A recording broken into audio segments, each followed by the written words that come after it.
Okay, so hi everyone. My name is Michael Filzeker and I am an academic in the Department of Psychology at Erfurt University. And I have today the honor of welcoming Professor Noam Chomsky to Scientists for Future, Germany.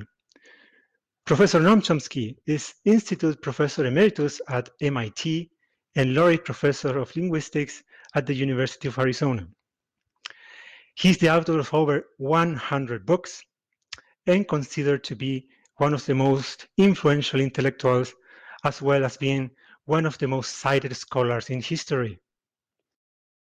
In one of his latest books, The Climate Crisis and the Global Green New Deal, Professor Chomsky addresses the need for such a deal and discusses some of the obstacles and challenges of implementing it. I am privileged to be discussing the climate crisis and the reasons why it has not been taken seriously enough. Professor Chomsky, nice to have you with us today. Very pleased to be with you. Thank you very much. Okay, I'm going to start with my questions.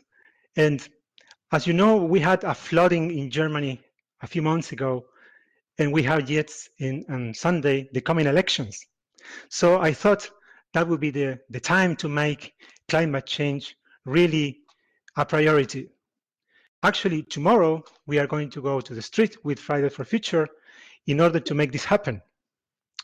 Unfortunately, seems to be the situation a little bit different. For example, the Guardians in an article this week entitled, and I'm going to quote here the name, "Urgent Climate Action is Getting Lost in the Heat of Germany's Election Campaign." So my question for you, Professor Chomsky, is what do you think is happening here? Why is it that politicians do not react as they should? What is holding up progress towards our goal for net zero emissions by 2050? An astonishing fact about the human species, not just Germany's election. There's overwhelming evidence that unless we act quite expeditiously, quickly, we are going to reach a situation in the non-distant future where tipping points will have been reached, irreversible tipping points, and human life on Earth will then decline to the destruction of organized human society. The facts are quite clear. The latest IPCC report, most dire yet, laid it out very clearly. There's essentially no disagreement about that among qualified scientists, but the world can't react. It's as if it's not only on this case. Take the pandemic. The means for dealing with it are known. Public won't accept it. There are anti-science, anti-vax movements all over the world, strongest in the United States, but elsewhere as well. The leaders of the major countries understand perfectly that if they do not provide vaccines to the less developed world, Africa to Asia, and not only are they killing huge numbers of people, but they're severely harming themselves. Mutations will take place, maybe getting beyond the point where they can be controlled, but still, and here Germany is the worst, they refuse to permit, they're so bound to the rights of profit to the major pharmaceutical companies that they will not permit opening the processes and the patents for other countries to develop vaccines and save themselves even. Can't do it. It's astonishing commentary on human intelligence, capacity to think, capacity to act. Climate crisis is Actually, the same is true of nuclear war. We've been living for over 75 years under a dark shadow, knowing well that a catastrophe could happen. There have been case after case where we have come very close, ominously close to essentially terminal destruction, but we race on. Leaders race on to make it worse.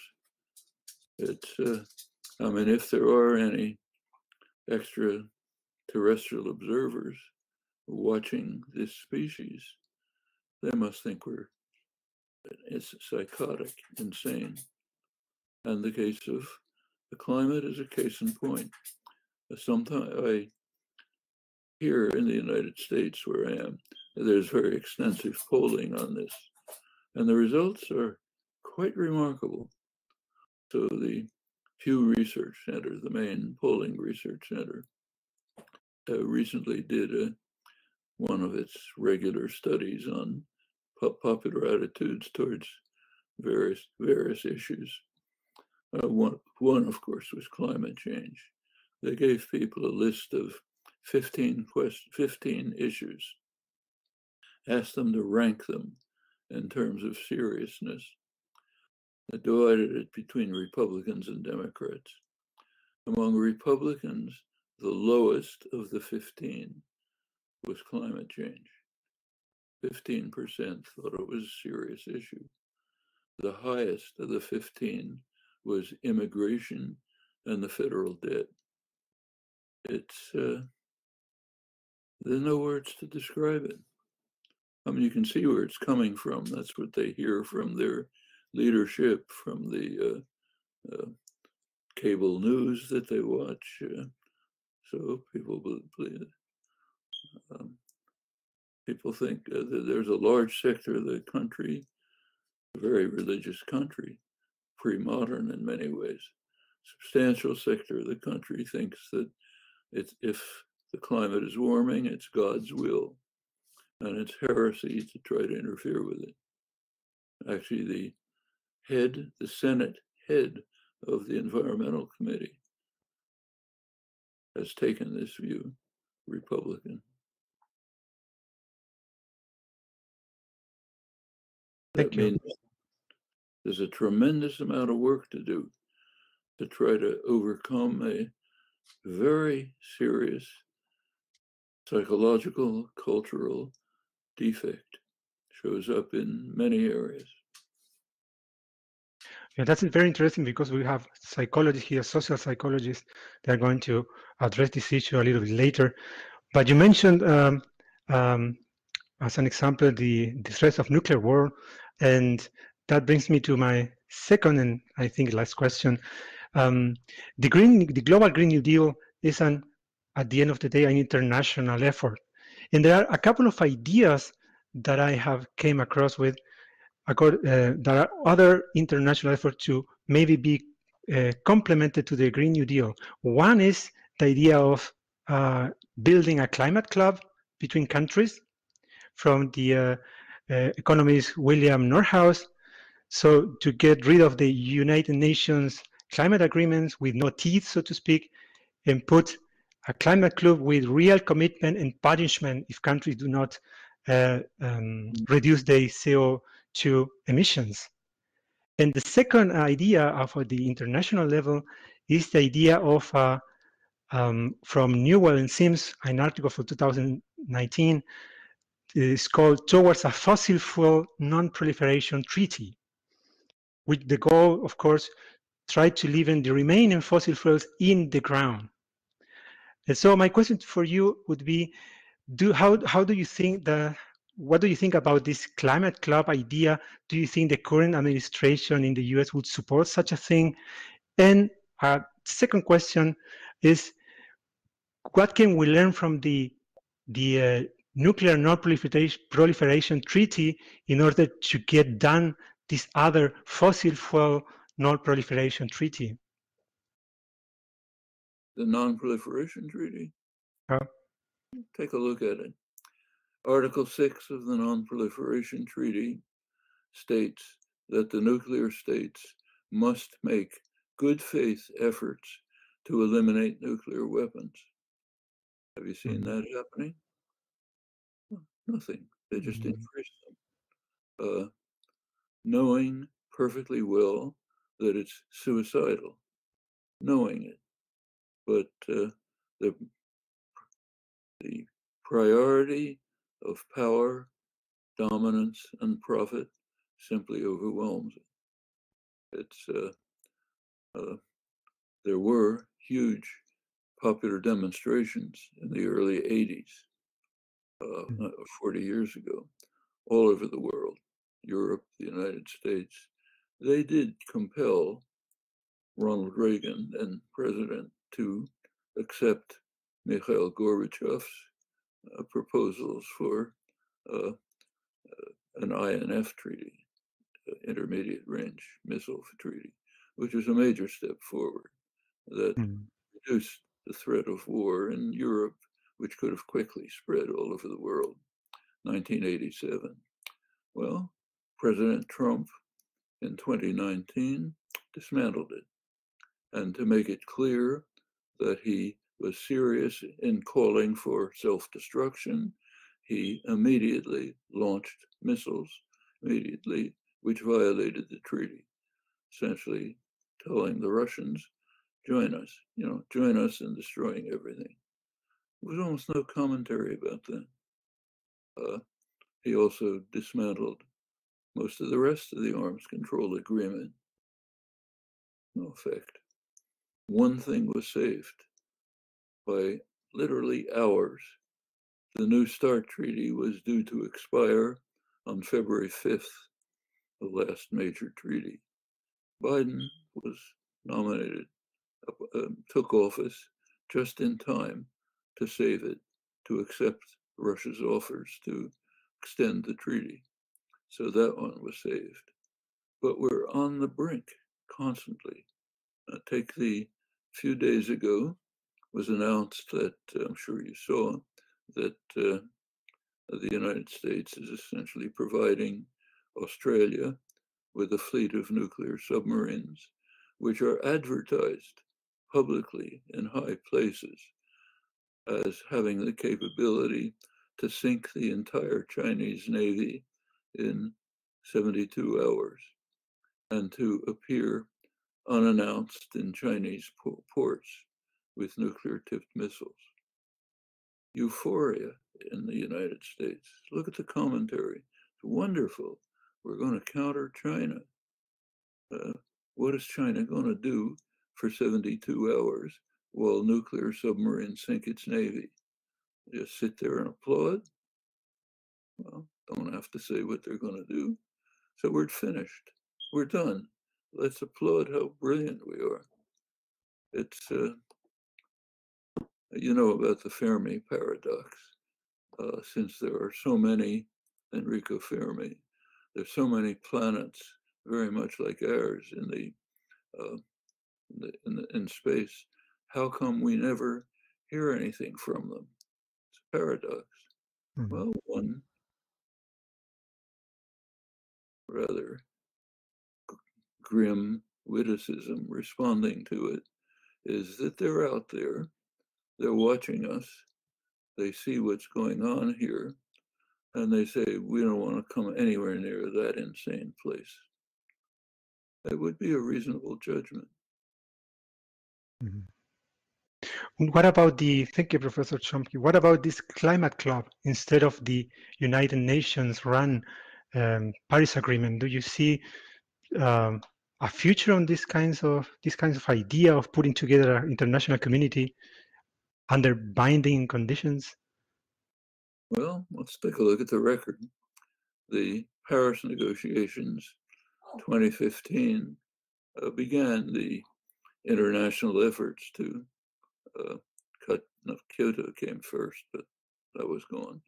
2015 in Paris, countries of the world got together with pledges to try to limit global warming to a tolerable 1.5 degrees Celsius above pre-industrial levels. The goal of the Paris agreements was to have a treaty with binding conditions. Couldn't do it. There was one barrier. It's called the Republican Party in the United States. The Republican Party made it clear that they would never ratify a treaty. Obama probably wanted one, but couldn't do it. So it was not a treaty. It was just a set of voluntary agreements. Well, the big difference between voluntary agreements and a treaty. The Non-Proliferation Treaty, Article 6, is voluntary, so nothing happens for decades. Well, that was 2015. Since then, countries have taken various steps, none of them adequate, some better than others. 2018, Trump pulled out of the agreements. Just pulled out, finished. Well, he owns the Republican Party. That's almost half the electorate. The Democrats are not that much better, I must say. Take the Democrats. Under extensive popular pressure and activism, mostly from young people, the Biden campaign did formulate a moderately decent climate policy. Not enough, but on a step to being reasonable, better than anything that preceded. Then started a conflict inside the Democratic Party. The party management, Clintonite, Wall Street oriented, elite professionals, canceled it. They took it off their webpage even. Well, still there, but that struggle goes on. The new budget that just is they're battling about right now, not only cut out the actions to end climate change, but continued the subsidies to the fossil fuel industry.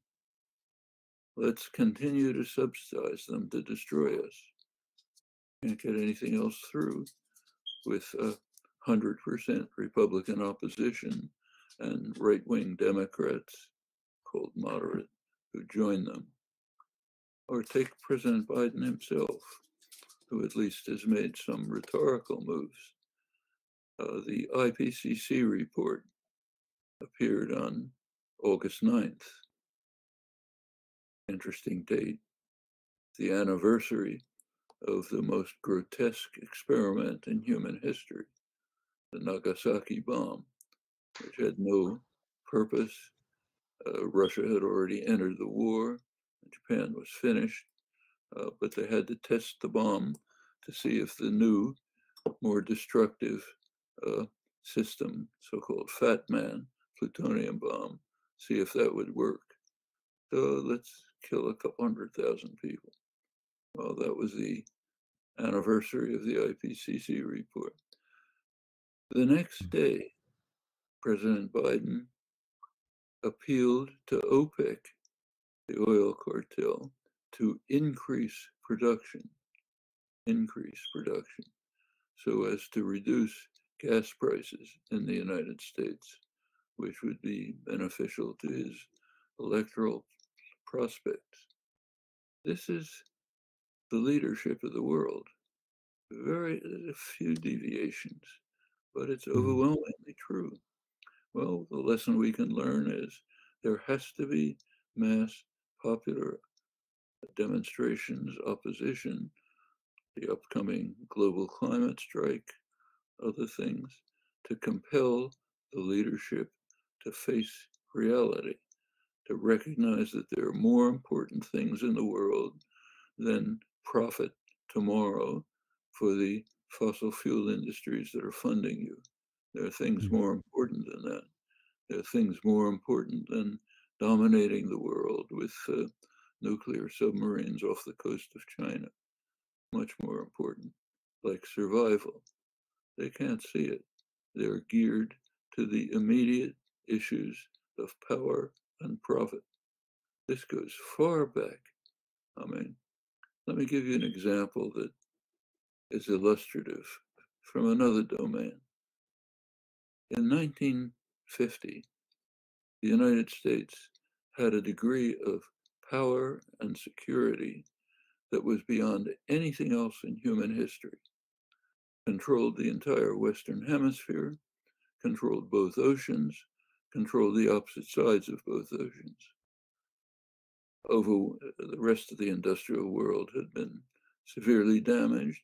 The US, which had been in the lead even before the war, its industrial production quadrupled. That made almost half of world wealth. Incomparable security.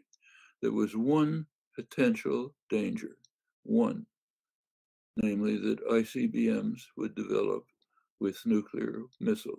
Didn't exist, but could come about. Well, what do you do in that case if you care about the security of the population? You work on an agreement to end the danger that potentially threatens the country. That would mean a treaty with Russia not to develop these weapons, which Russia probably would have accepted. They were far behind and far more vulnerable. Well, there is a scholarly study of US strategic policy by McGeorge Bundy, recognized international scholar, national security advisor under Kennedy and Johnson. He had access to all the high-level documents. Interesting book. Get to the middle of the book, there's a paragraph in which he says, well, it's interesting. He says there was a way to perhaps end ICBMs and nuclear weapons, but he was unable to find not only any document, but even a draft statement in which somebody brought up the possibility. This is the national security system of the world dominant power. Not a single draft paper even considering the possibility that we might act to prevent the population of the United States from being destroyed. Never crossed anyone's mind. Then he turns to the next topic. He wasn't much interested. Scholarship has totally ignored it. Nothing. What does this tell us about ourselves? It's only one example. You can reiterate it over and over. And we're now facing the ultimate case, the case of projected destruction of organized human life on Earth unless we act quickly. And it's not happening. It's going to take an awakening among the general population to compel the leadership of our state capitalist societies that they must act the way the pressure in the early 1980s compelled the government, Reagan administration in that case, to accept the INF Treaty, which was a major step forward. And there are other cases like that. Shockingly, it's mostly young people. The shocking fact that the efforts to save organized human life are coming from the young people, not from my generation, not from your generation. No, that's true, unfortunately. Yeah. And thank you, Professor Chomsky. And for talking about this, how can we do about it? And how can we organize people in order to press the elites to do something? I want to introduce you, Mrs. Johanna Gretzel. She studied psychology and has a focus on precisely collective action. Today, she works at the as program manager and researcher at the New Institute in Hamburg. Please, Johanna. Thank you, Michael. And I'm honored to be here and to be able to ask you a question, Mr. Chomsky. And I would like to ask about precisely that mass mobilization, as you mentioned before. And I'm wondering, how can the biggest global movement that we have right now on the environment, the Fridays for Future and the climate movement, reach the one group that you mentioned still has the biggest potential, the workers, and other privileged groups to increase their effort and their effect on the politics, on society, and to actually make a difference? Well, the fact is, we know how to do it. What's missing is the will to carry out the actions that we know how to carry out. Popular movements begin often at a very small level. The civil rights movement in the United States became a mass movement, began pretty much when a few Black students sat in at a lunch counter where they were not allowed. They were arrested, taken away, could have been the end of it, except the next day, a few more students came. And pretty soon, young people were coming from the north. Freedom buses were going through Alabama, other deep South states, with very courageous people facing extreme danger, sometimes being killed, to try to encourage a Black farmer to dare to cast his vote. That's how it began. Well, a couple of years later, it became a major mass movement. Same thing happened with the anti-war movement. Started with people talking to each other in their living rooms when Kennedy escalated the war in early 1960s. 7 or 8 years later, finally came to the point where it was powerful enough to compel the government to begin withdrawal.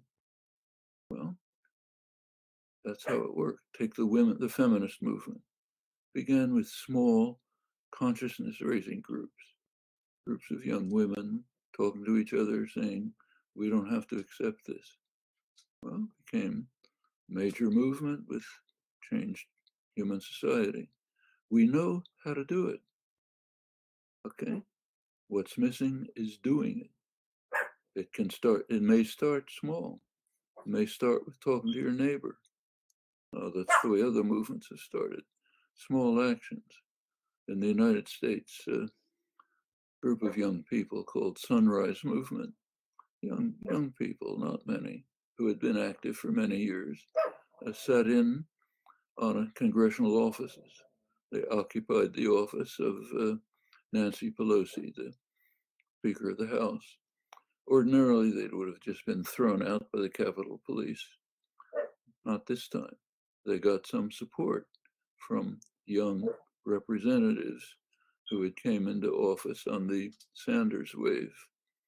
Alexandria Ocasio-Cortez mainly was with them. She got a senior senator from Massachusetts, Ed Markey, to join. Well, moved on. It became the best climate program that the United States has ever had. Program, okay, not legislation. Then comes the next battle, turn it into legislation. It's going to take more actions like that. As I said, the Republican Party is 100% opposed to anything that might better human life. They want power, period. Question is, can the Democrats be forced to accept it? Not all. It's a battle. It'll take actions on the scale of what happened in the early 80s, leading to the INF Treaty, the early 60s, leading to the civil rights and anti-war movements, the actions that led to the feminist movement, and go way back in history with this and find the same thing. So the answer of how to do it is we know. The question is doing it. And that's not easy. Lots of setbacks, lots of attacks, lots of vilification. If you're not privileged the way all of us are, can be much worse, up to the level of assassination by the National Political Police, which happened to Black Panther organizers. But for us, we're secure. A lot that we can do. Thank you very much. Do we have the time that I ask another one? Okay. I'm wondering, what we see now is also in psychology that climate change has also emotional consequences. For example, climate anxiety, increasing fear, younger people are becoming more and more depressed, and also biological research shows that we're becoming more aggressive due to the heat. And I'm wondering, what would be your prediction of how these also emotional consequences affect social stability and also collective action and the whole protest movement? Well, prediction in human affairs is a very low confidence enterprise. The record is grotesque, mine too. And there's a very simple reason for that. Too much depends on will and choice. I mentioned a couple of incidents. Nobody could have predicted that they would have worked. Never, they did. We don't know. It depends on what people like you, me, others are willing to do. How much are we willing to commit ourselves to knowing what has to be done in the face of difficulties, adversity, so on. Are we willing to do it? That's it. And you can't predict that. It's each one of us has it in our own hearts. So predictions are pointless. What's needed is action.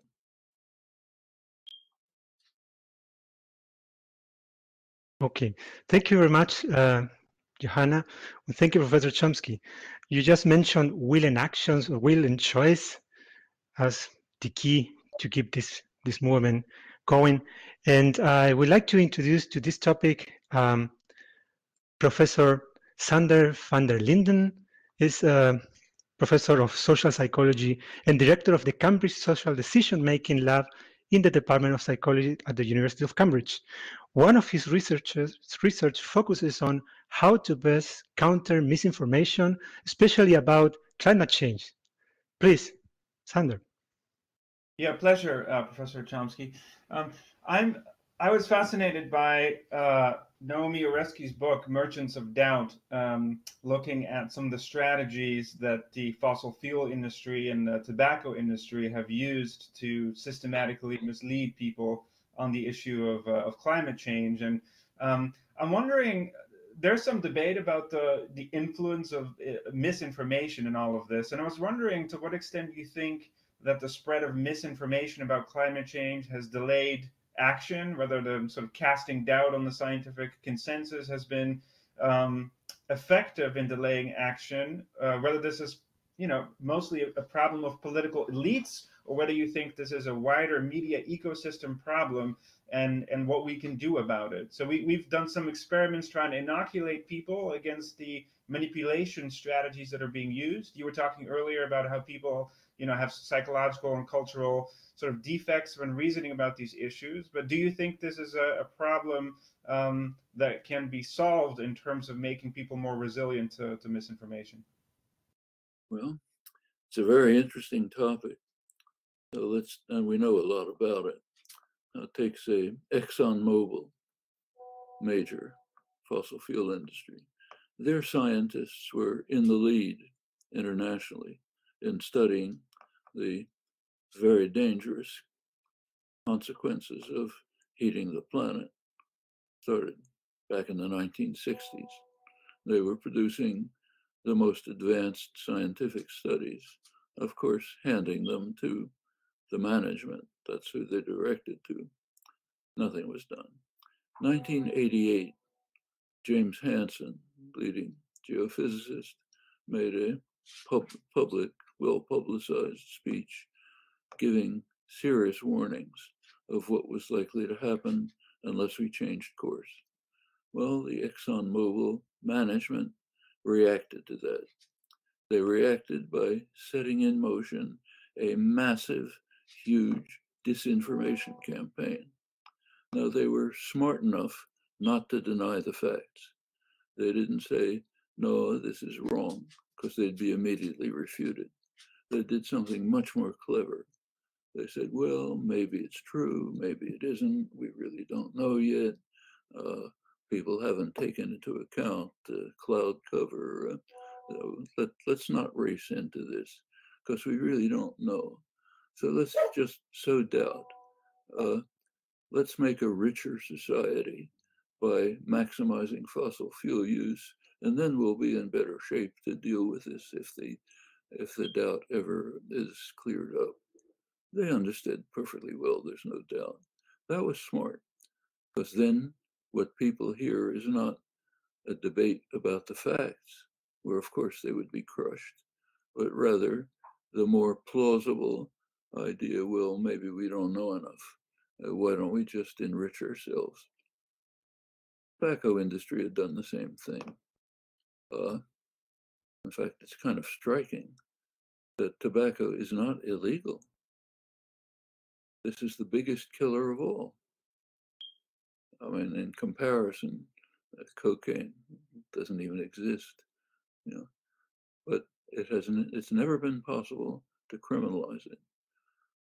But going back to your question, use of tobacco sharply declined among more educated sectors. You go to a college campus, the students aren't smoking, the staff is. You go to a hospital, the doctors aren't smoking. They're not allowed to smoke inside the hospital, but the workers in the kitchen are going outside on a break to smoke. The decline was not compelled. It was just internalized. Through the 1980s, there was kind of an increase among younger, more educated sectors that we have to live more healthy lives. So tobacco use sharply declined, eating red meat declined, exercise increased, other things. I think that's the only answer.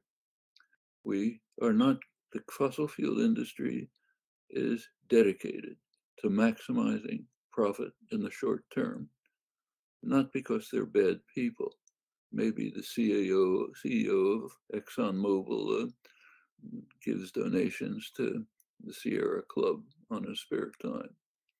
But he's in an institutional role, a role which says you have to maximize profit and market share, or else you're tossed out and somebody else comes in who does it. That's the logic of capitalist enterprise. Can't change that. I mean, well, you can, but over a much longer stretch than is relevant here. We don't have that time span.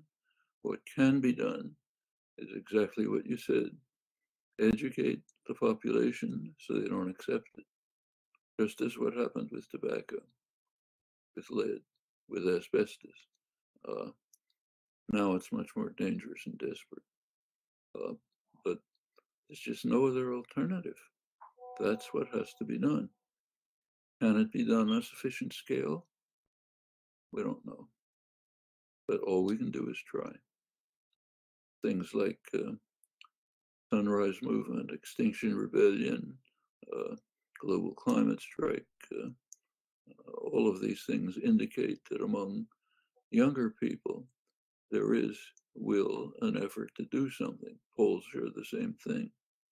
So it's the task of the rest of us, the older people, to undertake the efforts that must be done to bring the general population to understand that we cannot go on like this.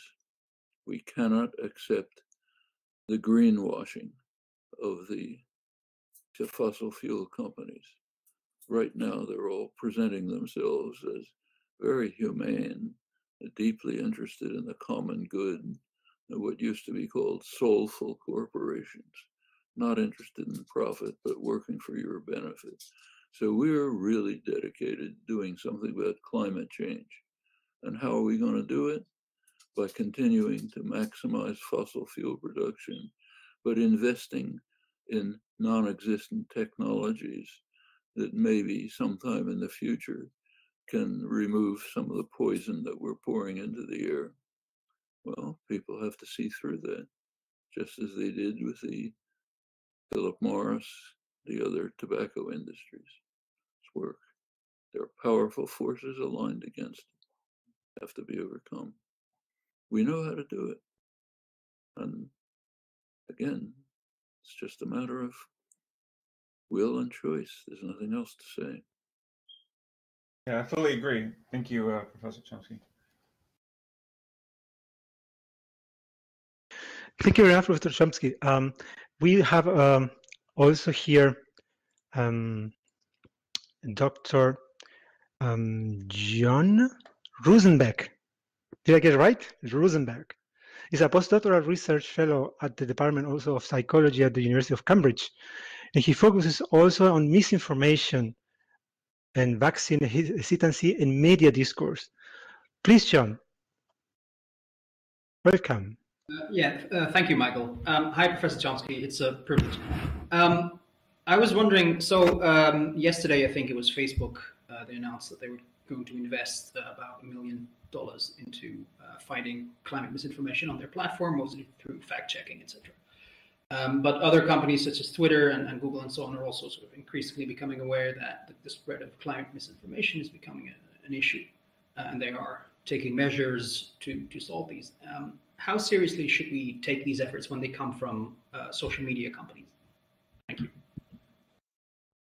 I'm not enthusiastic about efforts to cut off misinformation from public media or the equivalent like Facebook, which is now basically a public utility in private hands.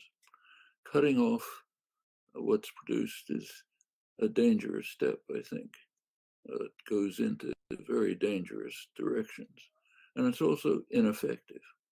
If you try to cut it off, it just strengthens, intensifies the beliefs that there's a powerful elite there trying to control and force us to accept their will. It just builds. It offers weapons to the people that you're trying to combat, and we see how they respond to it. So see these elitist liberals are trying to run a neo-fascist state in which they suppress the people, namely us, and don't allow us to express ourselves. So we'll find other ways, which they can, of course, and we'll be even more active. So I think it's very doubtful in principle, my opinion, wrong, and tactically ineffective. The only way to deal with misinformation, delusion, misleading, and so on are the ways that have been successful in the case of, for example, tobacco, by raising the level of popular education and understanding. It's a slow, difficult process, but I don't see how forceful actions are going to help. In fact, I suspect they hurt. That's very helpful. Thank you very much. Sorry, but I will have to leave in just a minute or two. I have another talk coming up.